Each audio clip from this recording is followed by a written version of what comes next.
ጤና ይስጥልኝ እንደምን አምሽታችኋል ውድ ተመልካቾቻችን የዕለተ ሐሙስ መጋቢት 11 ቀን 2017 ዓ.ም ከአባይ ቴሌቪዥን የሚተላለፍላችሁ አውደ ዜና ተጀምሯል። በምሽቱ የዜና ወጃችን በርካታ ዘገባዎችን ወደ እናንተ እናደርሳለን። የቢዝነስና የምጣኔ ሀብት ዘገባችንም ሰዓቱን ጠብቆ ይቀርባል። ዜናውን እየመራው ሀና ፍሳ ከናንተ ጋር ቆይታ አድርጋለሁ። አብራችሁን ቆዩ። በመጀመሪያው ክፍለ ጊዜ የመረጃ ጥንቅራችንም ኢትዮጵያ በቀይ ባህር የባህር በር ለማግኘት ስትል ኤርትራን የመውረር ፍላጎት የላትም ሲሉ ጠቅላይ ሚኒስትር አብይ አህመድ መናገራቸውን የፓርላማ አባላት የትግራይ የአማራና የኦሮሚያ ክልሎች ወቅታዊ ጉዳይን ጨምሮ የተለያዩ ጥያቄዎችን ለጠቅላይ ሚኒስትሩ ማቅረባቸውን እንዲሁም ደግሞ ጠቅላይ ሚኒስትር አብይ አህመድ ከፓርላማ አባላት ለቀረቡላቸው ጥያቄዎችም የሰጡትን ምላሽና ማብራሪያ ይዘንላችሁ ቀርበናል። አብራችሁ ቆዩ። ኢትዮጵያ በቀይ ባህር የባህር በር ለማግኘት ስትል ኤርትራን የመውረር ፍላጎት የላትም ሲሉ ጠቅላይ ሚኒስትር አብይ አህመድ ተናገሩ። ጠቅላይ ሚኒስትር አብይ አህመድ በዛሬው ዕለት ከህዝብ ተወካዮች ምክር ቤት አባላት ለቀረቡላቸው ጥያቄዎች በሰጡት ምላሽና ማብራሪያ ሰሞኑን ከኤርትራ መንግስት ጋር ግጭት ይፈጠራል የሚል ስሞታዎች ይሰማል፣ ነገር ግን ኢትዮጵያ ለቀይ ባህር ስትል ኤርትራን የመውረር ፍላጎት የላትም ብለዋል። አክለውም ኢትዮጵያ ያላት ፍላጎት እንነጋገር ነው፣ ሰጥቶ መቀበል ባለበት በገበያና ህዝቦችን በሚጠቅም መርህ ይህንን ችግር እልባትና በጅለት እንወያይ እንጂ እንዋጋ አላልንም ሲሉ ተደምጠዋል። የቀይ ባህር ፍላጎታችን ከኤርትራ፣ ከሶማሊያ፣ ከግብጽ፣ ከኬንያ የሚያጣላ የሚያዋጋ መሆን የለበትም ያሉት ጠቅላይ ሚኒስትሩ ለሁላችንም በቂ ነው ብለዋል። 5000 ኪሎ ሜትር ሲሾር አለ እዚች ቀጠና ውስጥ ለሁላችን በቂ ነው። ተነጋግረን ተግባብተን ሁሉ ተጠቃሚ በሚያደርግ መንገድ መፈጸም ይቻላል። ሰሞኑን ከኤርትራ መንግስት ጋር ግጭት ይፈጠራል የሚል ስሞታዎች ይሰማሉ። ለተከበረው ምክር ቤት፣ ለኢትዮጵያ ህዝብ፣ ለኤርትራም ህዝብ እና መንግስት በዚህ ምክር ቤት ፊት ቆሜ ላረጋግጥም ወደው ኢትዮጵያ ለቀይ ባህር ስትል ኤርትራን የመውረር ፍላጎት የላትም። ያላት ፍላጎት እንነጋገር ነው። እንነጋገር ሰጥቶ መቀበል ባለበት መርህ፣ ህዝቦች በሚጠቅም መርህ፣ በገበያ መርህ ይሄንን ችግር እልባት እናበጀለት። ዝም ብለን ብናልፈው ዛሬ ነገ ጦስ ያመጣብናል። እንጋፈጠው፣ እንወያይ ነው እንጂ እንዋጋ አይደለም። ውጊያም አያስፈልግም። ብዙ ክሶች ይሰማሉ። አብዛኛው ክስ ውሃ አይቋጥርም። የኤርትራ ህዝብ ወንድም ህዝብ ነው። የኤርትራ ህዝብ ምስኪን ህዝብ ነው። እንደ ኢትዮጵያ ለማድረግ የሚፈልግ ህዝብ ነው። የሚያስፈልገው ልማት ነው፣ ውጊያ አይደለም። ተባብረን መልማት፣ ተባብረን መስራት ነው እንጂ አንዱ አንዱን መውጋት የኛ እቅድ አይደለም። በሌላ መንገድ ኢትዮጵያ ላይ ማንም ሀገር ወረራ ሊፈጽምና ከጀመርነው ህልም ሊያስቆመን ይችላል የሚል ስጋት ደግሞ የለብንም። ጠቅላይ ሚኒስትሩ ኢትዮጵያ ላይ ማንም ሀገር ወረራ ሊፈጽምና ከጀመርነው ህልም ሊያስቆመን ይችላል የሚል ስጋት የለብንም ሲሉ ለህዝብ ተወካዮች ገልጸዋል። ማንም ደፍሮ ሊሞክረን አይችልም፣ በቂ ዝግጅት ስላለን የምንዘጋጀው ግን ውጊያ ለማስቀረት ነው ብለዋል። ከሶማሊያ ጋር ይዋጋሉ የሚሉ ብዙ ስጋቶች እንደነበሩ ያስታወሱት አብይ በንግግር መፈታቱን ገልጸው እስከዛሬ ከማንም ጋር አንድ ጥይት ተታኩሰን አናውቅም፣ ወደፊትም የኛ ፍላጎት ይህ እንዲቀጥል ነው ሲሉ ተናግረዋል። የቀይ ባህር ጉዳይ ለኢትዮጵያ የህልውና ጉዳይ መሆኑን ያረጋገጡት ጠቅላይ ሚኒስትሩ 130 ሚሊዮን ህዝብ ጫፍ ተሰምሮለት ተዘግቶ እስር ቤት ሊኖር አይችልም ብለዋል። ማንም ደፍሮ አይሞክረንም፣ በቂ ዝግጅት ስላለ የምንዘጋጀው ግን ውጊያ ለማስቀረት ስለሆነ በእኛ ኢኒሼቲቭ ከማንም ጋር የመዋጋት ፍላጎት የለንም። እንደምታስታውሱት ሶማሊያ ጋር ይዋጋሉ የሚባል በጣም ብዙ ንግግሮች ነበሩ። የፈታንበት መንገድ አይታችኋል። በሶማሊያና ኬንያ መካከል ችግር ሲፈጠር ዘለን የገባነው እኛ ነን። በሱዳን ወንድሞች መካከል ችግር ሲፈጠር ዘለን የገባን እኛ ነን። ሳውዝ ሱዳን ችግር ሲፈጠር ዘለን የገባን እኛ ነን። የባህር በር ጥያቄን ማንሳት ነውርነቱ ቀርቷል ያሉት ጠቅላይ ሚኒስትር አብይ አህመድ የኢትዮጵያን የባህር በር ጥያቄ ሌሎች ሀገራትም ትክክል መሆኑን አምነው ተቀበለውታል። አሁን ስለ አባይም ስለ ቀይ ባህርም መነጋገር ይቻላል ሲሉም ተናግረዋል። ከማንም ዓለም ጋር ስንነጋገር ትክክል ነው። በዓለም ላይ የእናንተን ያክል ቁጥር ኖሮት ትልቅ ሀገር ሆኖ የባህር አክሰስ የሌለው ሀገር የለም። ነገር ግን በንግግርና በውይይት በሰጥቶ መቀበል መርህ መሆን አለበት። ግጭት እንዳትገቡ ጥንቃቄ ያስፈልጋል ይላሉ እንጂ አያስፈልግም የሚል ሰው ኦልሞስት ጠፍቷል። የለም። ይሄ ለኢትዮጵያ ትልቅ ድል ነው። ስለ አባይም ስለ ቀይ ባህርም መነጋገር ይቻላል። ስለ አባይም ስለ ቀይ ባህርም በዊን-ዊን አፕሮች አብሮ መስራት ይቻላል። ስለ አባይም ስለ ቀይ ባህርም እንደ ጋራ ሀብትነት መጠቀም ይቻላል። ናሬሽን እሳቤ ንግግር ግልጽ ሆኗል። አንዳንድ ሰዎች ይሄ መንግስት ይሄንን ጉዳይ ያነሳው ለአጀንዳ ነው፣ ለፖለቲካ ነው፣ ለምርጫ ነው። የፓርላማ አባላት የትግራይ የአማራና የኦሮሚያ ክልሎች ወቅታዊ ጉዳይን ጨምሮ የተለያዩ ጥያቄዎችን ለጠቅላይ ሚኒስትሩ አቀረቡ። ጠቅላይ ሚኒስትር አብይ አህመድ የትግራይ ጉዳይ ወቅታዊ የፖለቲካ በአማራና በኦሮሚያ ያለው የጸጥታ ሁኔታ አጠቃላይ የኢኮኖሚና ማህበራዊ ጉዳዮች በተመለከተ ከፓርላማ አባላት ጥያቄ የቀረቡላቸው ሲሆን ለቀረቡላቸው ጥያቄዎችም ምላሽ ሰጥተዋል። በዛሬ መደበኛ ስብሰባ ላይ የትግራይን ጉዳይ በተመለከተ ሁለት የፓርላማ አባላት ጥያቄ አቅርበዋል። ከጥያቄዎቹ አንዷ የሆኑት የገዢው ብልጽግና ፓርቲ ተወካይ ብርቄ ባህሩ በትግራይ ክልል ያለው ወቅታዊ የፖለቲካ ሁኔታ ወደ ግጭት እንዳያመራ ያላቸውን ስጋት አንጸባርቀዋል። በክልሉ ያለው ወቅታዊ ሁኔታ ድጋሚ ዋጋ እንዳያስከፍለንም ምን እየተሰራ ይገኛል ሲሉ ጥያቄያቸውን ሰንዝረዋል። ፕሪቶሪያ ስምምነት በሰሜኑ ሀገራችን ክፍል ያስገኘው ሰላም እፎይታ የሚሰጥ ሲሆን በስምምነቱ መሰረት ዘላቂ ሰላምን ለማረጋገጥ የሚያስችሉ ተግባራዊ ሊደረጉ የሚገባቸው የስምምነት ነጥቦቹ ተግባራዊነት በምን ደረጃ ላይ ይገኛል? የመልሶ መደራጀት ስራው ወይ ዲዲአር አፈጻጸም፣ ተፈናቃዮቹን የመመለስ ስራ በምን ደረጃ ላይ ይገኛል? በመጨረሻም በትግራይ ክልል እየታየ ያለው ወቅታዊ የፖለቲካ ሁኔታስ ወደ ግጭት እንዳያመራንና ድጋሜ ዋጋ እንዳያስከፍለን ምን እየተሰራ ይገኛል? አመሰግናለሁ። የኢትዮጵያ ዜጎች ለማህበራዊ ፍትህ ኢዜማ ፓርቲን በመወከል ፓርላማውን የተቀላቀሉት አቶ ባርጠማ ፍቃዱ በበኩላቸው ለትግራይ ሁኔታ የማዕከላዊ መንግስት እልባት ለምን አይሰጥም? ህወሓት እስከመቼ ሰላም እየነሳ ይኖራል ሲሉ ጠይቀዋል። ህወሓት ባለው የስልጣን ሱስ የትግራይ ህዝብ እረፍት እየነሳ ነው ሲሉ የወነጀሉት አቶ ባርጠማ ክልሉን የሚመራ ጤነኛ አደረጃጀት መፈጠር ያለበት ይመስለኛል ሲሉም አሳስበዋል። ህወሓት እስከመቼ ሰላም እየነሳ ይኖራል? የስልጣን ሱስ የትግራይ ህዝብ እረፍት በመንሳት ሰላም እንዳይኖር የፕሪቶሪያ ስምምነት እየጣሱ ይገኛል። አደብ እንዲገዙ መደረግ አለበት ብዬ አምናለሁ። መንግስትም ማስተናገድ ያለበት በፕሪቶሪያ በተፈረመው መሰረት ነው። ተደራዳሪ የፌዴራል መንግስት ጨምሮ ብልጽግና ጨምሮ በትግራይ የሚንቀሳቀሱ ኃይሎች ያካተተ ክልሉ የሚመራው ጤነኛ አደረጃጀት መፈጠር ያለበት ይመስለኛል። ክቡር ጠቅላይ ሚኒስትር ይህንን የእርስዎ ትኩረት የሚሻ ይመስለኛል። የአማራ ብሔራዊ ንቅናቄ አብን የፓርላማ አባል ዶክተር ደሳለኝ ጫኔ በበኩላቸው ሀገሪቱ ያጋጠሟት ውስብስብ ችግሮች ፖለቲካ ወለድ ናቸው፣ መፍትሄያቸውም ፖለቲካዊ እንጂ የጠመንጃ አፈሙዝ ሊሆን አይገባም የሚል ሀሳብም ሰንዝረዋል። ብልጽግና ፓርቲ በሚከተለው ጠቅላይ አገዛዝ ወይም ቶታሊታሪያን ሊደርሺፕ ምክንያት ሰላም ከራቀን ከራረም ባለፉት 6 ዓመታት በኦሮሚያ በትግራይ አማራና አፋር ዛሬም ድረስ ደግሞ በአማራና በኦሮሚያ ክልሎች በቀጠለው ጦርነት የደሃ አርሶ አደርና ከተሜው ልጆች በሁሉም በኩል እንደ ቅጠል እየረገፉ ነው። የሽግግር ፍትህ ከመደረጉ በፊት የተፈጸሙ ወንጀሎች እንዲለዩ መደረግ አለበት ያሉት ዶክተር ደሳለኝ እንደ ሀገራዊ ምክክር ኮሚሽን ሂደቶችን ሀገራዊ ችግሮችን እንዲፈቱ ከልብ የምንፈልግ ከሆነ ግጭቶችን በማስቆም ረገድ መንግስት ኃላፊነት እንዲወጣ ጠይቀዋል። አክለውም የአማራ ፋኖና የኦሮሞ ነጻነት ሰራዊት ጦርነቶችን ለማስቆም የሚታገሉላቸው ዓላማዎችም በሰላማዊ መንገድ እንዲመለሱ ማድረግ የሚቻልባቸውን እድሎች ሁሉ አሟጠው እንዲመለከቱም ጠይቀዋል። በአማራና በኦሮሚያ ክልል እየተካሄዱ ያሉ ጦርነቶች አውዳሚ ወንድማማች ጦርነቶች በአስቸኳይ እንዲቆሙ ሳይለንሲንግ ዘገንስ መደረግ አለበት።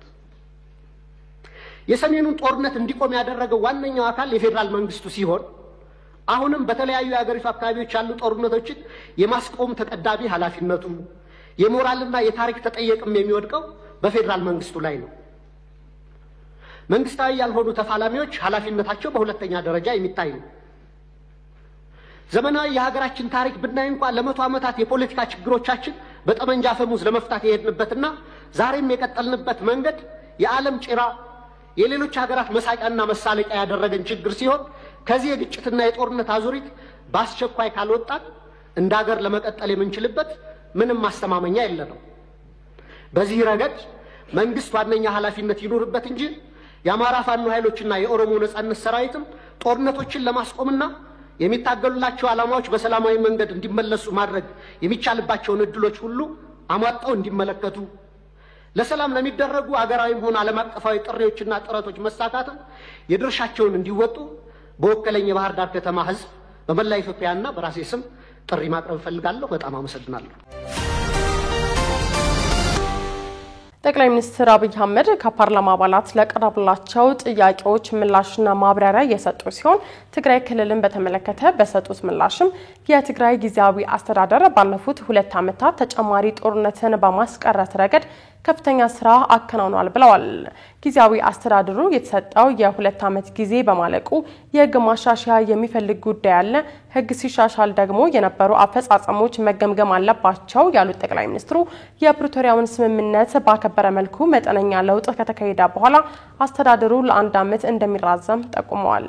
ፕሬዝዳንት ጌታቸው ረዳ በምክትል ፕሬዝዳንት ታደሰ ወረደና ጻድቃን ገብረትንሳኤ የሚመራው አድሚኒስትሬሽን 2 ዓመት ተጨማሪ ጦርነት እንዳይፈጠር 2 ዓመት ያሉ ጥያቄዎች በንግግር እንዲመለሱ ከፍተኛ ጥረት አድርገዋል።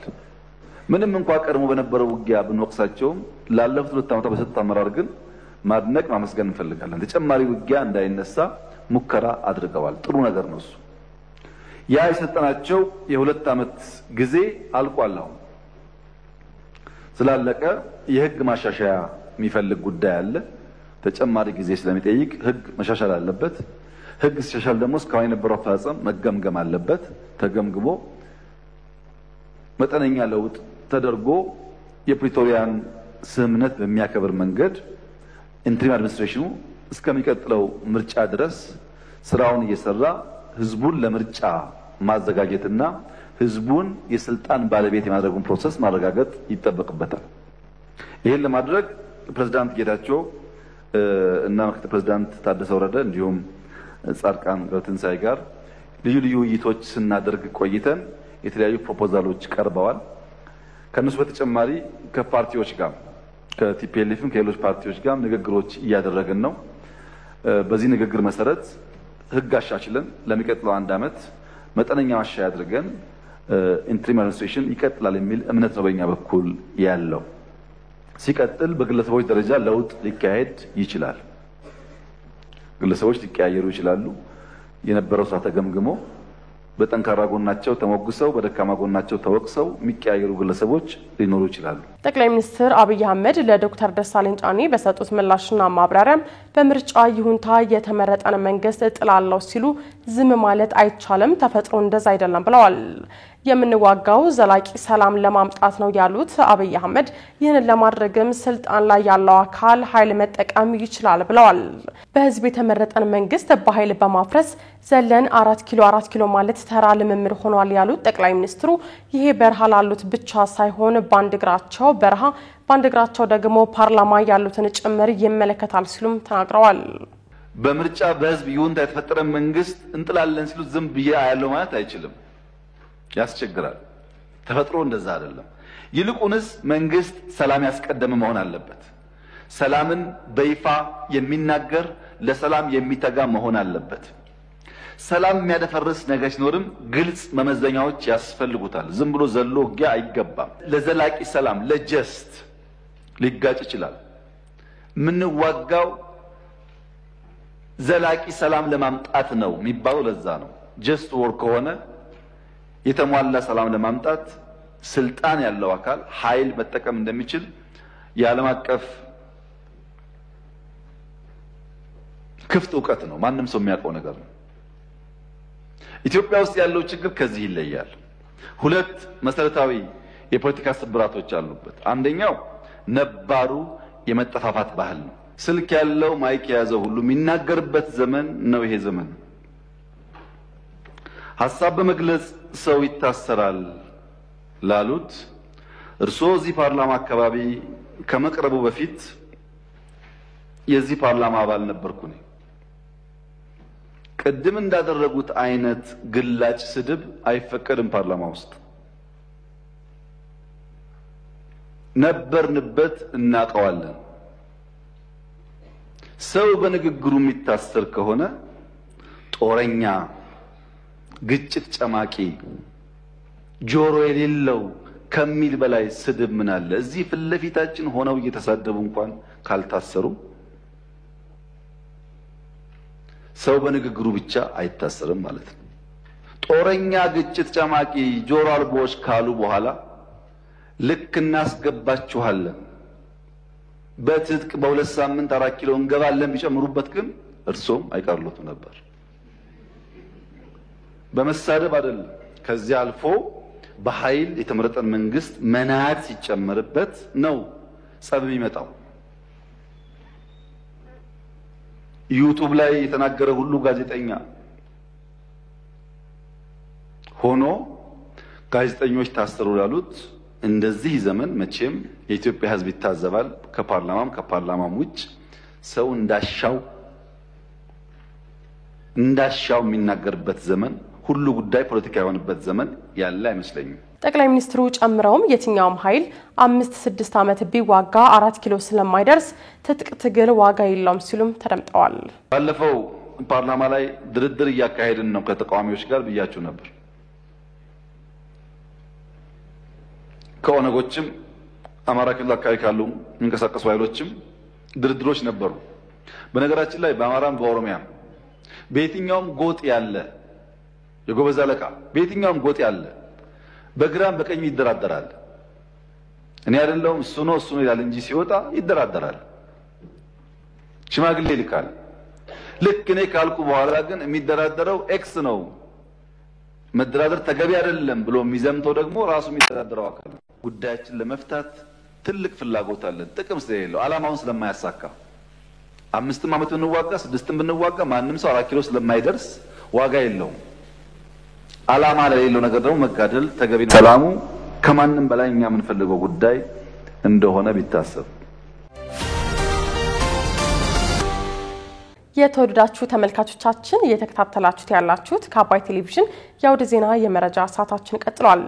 የአዲስ አበባ ገቢዎች ቢሮ ከ149 ሚሊዮን ብር በላይ የታክስ ዕዳዎችን ያልከፈሉ 8 ተጨማሪ ግብር ከፋዮች ከሀገር እንዳይወጡ የእግድ ትዕዛዝ መተላለፉ መገለጹን፣ በሮቤ ከተማ በደረሱ የትራፊክ አደጋ የ5 ሰዎች ሕይወት ማለፉን እንዲሁም ደግሞ እስራኤል በጋዛ በርካታ ሰዎችን ከገደለው የአየር ጥቃት በኋላም የምድር ላይ ዘመቻዎችን መጀመሯን ማስታወቋን ጨምሮ ሌሎች መረጃዎችን ያስበለጠ ይዟል። ተከታትለን እንመለስ። የአዲስ አበባ ገቢዎች ቢሮ ከ149 ሚሊዮን ብር በላይ ታክስ ዕዳቸውን ያልከፈሉ 8 ተጨማሪ ግብር ከፋዮች ከሀገር እንዳይወጡ የእግድ ትዕዛዝ ማስተላለፉን ገለጸ።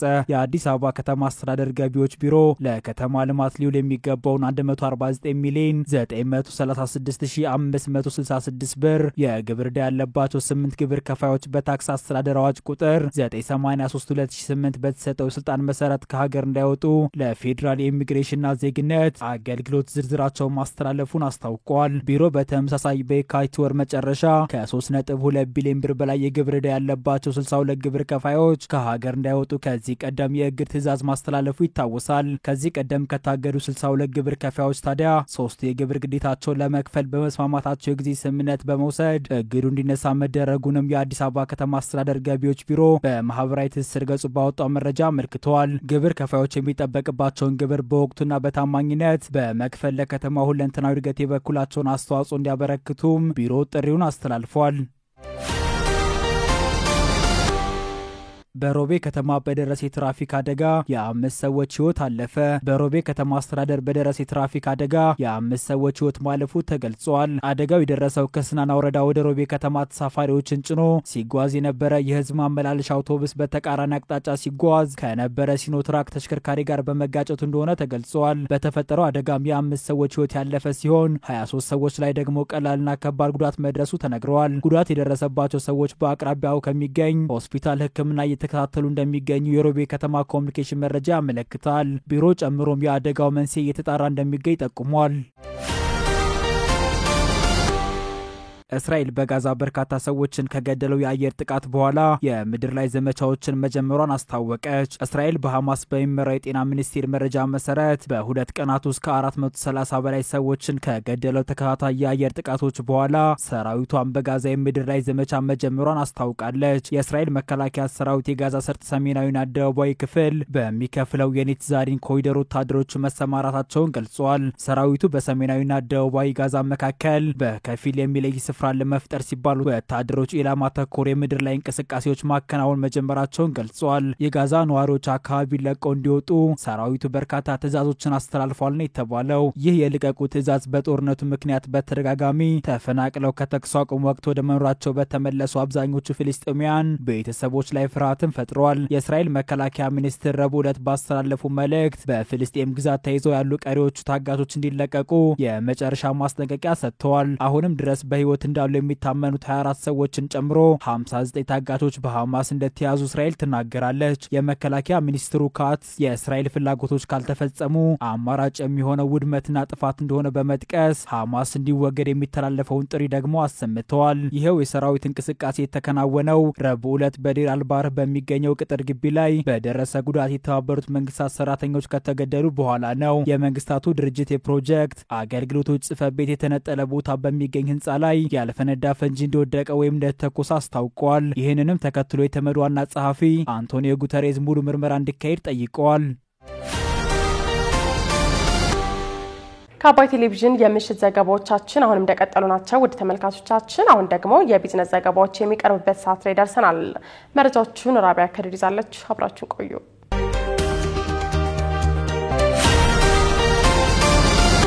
ኢትዮጵያ በአሁኑ ወቅት የአፍሪካ ከፍተኛ ስንዴ አምራች ሀገር ናት ሲሉ ጠቅላይ ሚኒስትር ዶክተር አብይ አህመድ ተናገሩ። ጠቅላይ ሚኒስትር ዶክተር አብይ አህመድ በዛሬው ዕለት ከህዝብ ተወካዮች ምክር ቤት አባላት ለተነሱላቸው ጥያቄዎች ምላሽና ማብራሪያ ሰጥተዋል። ጠቅላይ ሚኒስትር አብይ አህመድ በዛሬው ፓርላማ ቆይታቸው ኢትዮጵያ በአፍሪካ አንደኛዋ ስንዴ አምራች ሀገር መሆኗንም ተናግረዋል። ጠቅላይ ሚኒስትሩ ኢኮኖሚን በተመለከተ በሰጡት ማብራሪያ በኢትዮጵያ በዚህ ዓመት 8.4 በመቶ እድገት ለማስመዝገብ የተያዘውን እቅድ ለማሳካት ከፍተኛ ጥረት እየተደረገ መሆኑንም ገልጸዋል። በባለፈው ዓመት ሪፖርት እንደተመለከተው ኢትዮጵያ 8.1% የኢኮኖሚ እድገት አስመዝግባለች። በዚህ ዓመት ለሰብሳራ ሀገራት የተሰጠው ግምት ከአምናው እምብዛም የራቀ ባይሆንም ኢትዮጵያ 8.4% ለማደግ አቅዳ ይህን ለመተግበር ከፍተኛ ጥረት እያደረገች ትገኛለች። ባለፉት 8 ወራት ያሉትን የኢኮኖሚ አፈጻጸሞች ያነሱት ጠቅላይ ሚኒስትሩ በእያንዳንዱ አመላካች በኢትዮጵያ ታሪክ ውስጥ ታይተው የማይታወቁ ውጤቶች ተመዝግበዋልም ብለዋል። በእያንዳንዱ ኢንዲኬተር በብልጽግና በኢህአደግ በደርግ በሚባል ደረጃ ሳይሆን በኢትዮጵያ ታሪክ ውስጥ ታይተው የማይታወቁ ውጤቶች ተመዝግበዋል።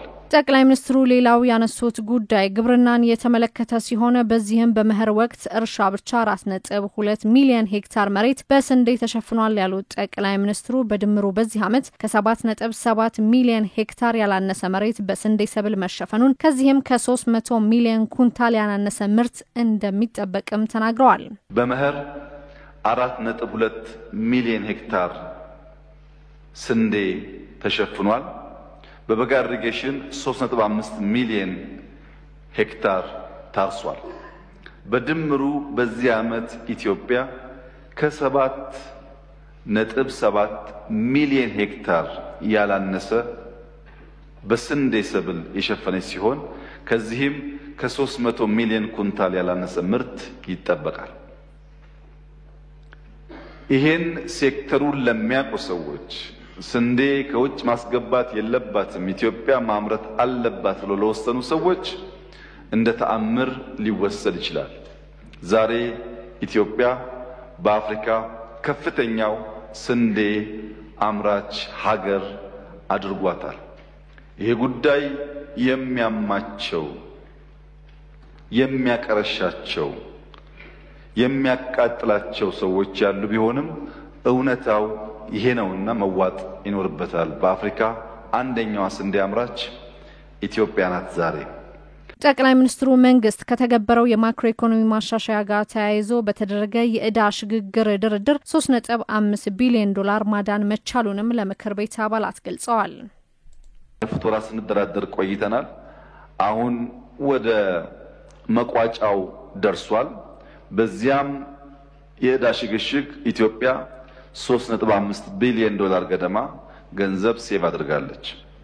ባለፉት ዘመናት አላግባብ ኮሜርሻል ሎን ጀምረን ለማንጨርሳቸው ፕሮጀክቶች በቅጡ ገንዘቡ አገር ውስጥ መግባታቸውን ባልታወቀበት ሁኔታ ሰፊ ዕዳ ነበረብን። ያ ዕዳ ትክክለኛ አይደለም ብለን 5-6 ዓመት ስንሟገት የነበርነው ጉዳይ ፍሬ አፍርቶ 3.5 ቢሊዮን ዶላር ገደማ ሽግሽግ አግኝተናል። ይህም በዕዳ ጫናችን ላይ የሚያመጣው አዎንታዊ ተጽዕኖ ይኖራል።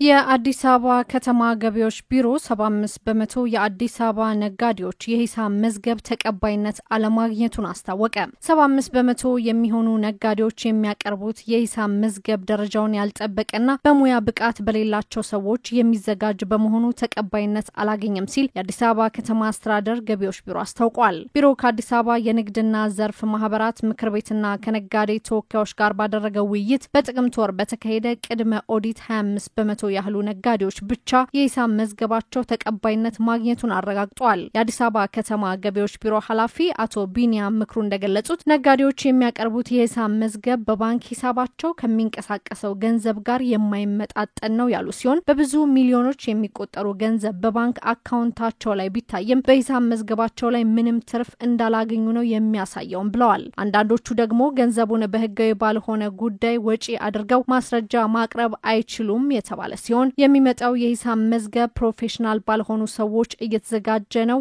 ነጋዴው ችግር ውስጥ እየገባ ነው ብለዋል። ትልቁ ችግር የሚመጣው የሂሳብ መዝገብ በጣም ፕሮፌሽናል ባልሆኑ ሰዎች እየተዘጋጀ ችግር ውስጥ እየገባ ነው ነጋዴው። እኛ ጥቅምት ላይ ባደረግነው የፕሪ ኦዲት ስራ በፕሪ ኦዲት ባደረግነው የሂሳብ መዝገብ ይዘው መጥተው የሂሳብ መዝገባቸው ተቀባይነት ያገኘው ነጋዴዎች 25% አይሆኑ። አቶ ቢኒያም ምክሩ አክለውም የመርካቶና ሌሎች የከተማችን አካባቢ ነጋዴዎች ከደረሰኝ ግብይት ውጪ ግብይት ሊፈጸም ስለማይችል ወደ ኋላ የማይመለስ መሆኑን በመረዳት ሁሉም ነጋዴ በህግ መሰረት ሊሰራ ይገባል ሲሉ ማስጠንቅቀዋል። እኛ መርካቶ ላይ ደጋግመን ነው ያነሳን ያለነው ህግ ይከበር ነው ያልያለን ባጭሩ ህጋዊነት መስፈን አለበት። እንግዲህ አሁን ሁለት የተለያዩ ጉዳዮች አሉ። የተወሰነው ነጋዴ በቀደመው አካይል ለመቀጠል ይፈልጋል፣ ሙግትም አለ፣ በአቋም ደረጃም ሰዎች ያንጸባርቃሉ በተከታታይ ማለት ነው። እኛ ደግሞ እያልን ያለነው መርካቶ ላይ ያለው ግብይትና በየትኛውም የከተማው አካባቢ ያለው ግብይት ህጋዊ ስርዓቱን ተከትሎ መሄድ አለበት። እኛ እያልን ያለነው ይሄንን ነው።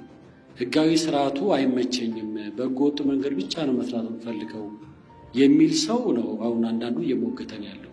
ይሄ ትክክል አይመስለኝም።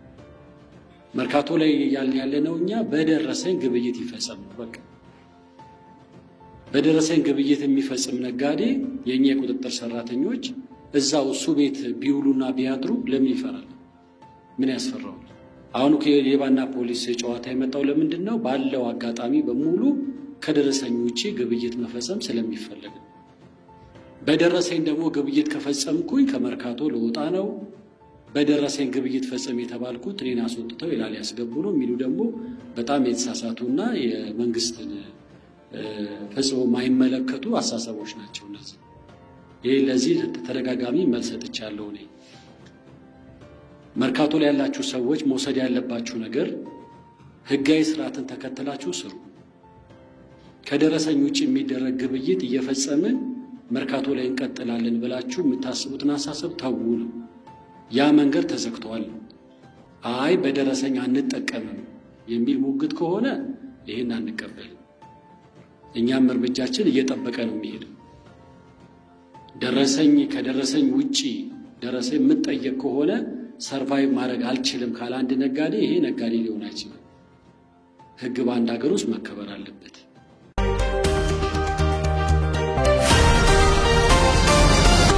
እናት ባንክ የልፋታቸውን ያህል ያልተጻፈላቸውና ያልተነገረላቸው እናቶችን ለማሰብ ሲል እማዬ የተሰኘ ቅርንጫፍ ከፈተ። እናት ባንክ እማዬ የሚል ስያሜ የሰጠው ይኸው ቅርንጫፍ በእናትነታቸው ብዙ ዋጋ የከፈሉ ነገር ግን የልፋታቸውን ያህል ያልተጻፈላቸውና ያልተነገረላቸው እናቶች ውክልና እንዲኖራቸው ታስቦ የተከፈተ እንደሆነም ተገልጿል። የእናት ባንክ የኮርፖሬት አገልግሎት ምክትል ፕሬዝዳንት ወይዘሮ ገነት ሀጎስ በመክፈቻ ስነ ስርዓቱ ላይ ባደረጉት ንግግር ባንኩ ለሀገርና ለሕዝብ ባለውለታ በሆኑ እናቶች ስም የባንክ ቅርንጫፍ በመሰየም አገልግሎት እየሰጠ እንደሚገኝ ገልጸዋል። ቅርንጫፉ በእናቶች ላይ ጥናትና ምርመራ ማድረግ ለሚፈልጉ ሁሉ የሚሰሩበት ቦታ የተዘጋጀላቸው ልጆች ለእናቶቻቸው ልዩ ፕሮግራሞችን በነጻ ማከናወን የሚችሉበት ዲዛይንም ሆነ በውስጡ ያሉ ግብአቶች ብዙሃኑን የሀገራችንን እናቶች እንዲወክል ታስቦ የተሰናዳ ስለመሆኑም ተነግሯል። እማዬ ቅርንጫፍ ፒያሳ አቡነ ጴጥሮስ መታሰቢያ ሐውልት ጋር የቀድሞ የአዲስ አበባ ዩኒቨርሲቲ የጋዜጠኝነትና የኮሙኒኬሽን ትምህርት ቤት አዲስ ህንጻ ላይ ይገኛል። በሌላ በኩል ጥር 30 ቀን 2017 ይፋ የሆነው ለእናትና የአመቱ ድንቅ እናት የጽሑፍ ውድድር ቢጠናቀቅም የእማዬ የቅርንጫፍ መከፈትን ምክንያት በማድረግ በልዩ ሁኔታ መወዳደሪያ ስራዎቻቸውን ለቀጣዮቹ 10 ቀናት ተወዳዳሪዎች ወደ ቅርንጫፉ በመምጣት ማስገባት ይችላሉም ተብሏል። በአዲስ አበባ የሚገኘውና በውድድሩ መሳተፍ የሚፈልጉ በአዲሱ እማዬ ቅርንጫፍ እንዲሁም በክልሎች ያሉ ተወዳዳሪዎች ስራዎቻቸውን በአቅራቢያ በሚገኘው የባንኩ ቅርንጫፍ ማስገባት እንደሚችሉም ተመላክቷል። የዘንድሮ ዓመት የጽሑፍ ውድድር የመዝጊያ መርሃ ግብር የእናቶች ቀን በሆነው የግንቦት ወር መጀመሪያ በሚካሄደው ደማቅ ስነ ስርዓት ይፋ እንደሚሆንም በመርሃ ግብሩ ላይ ተገልጿል።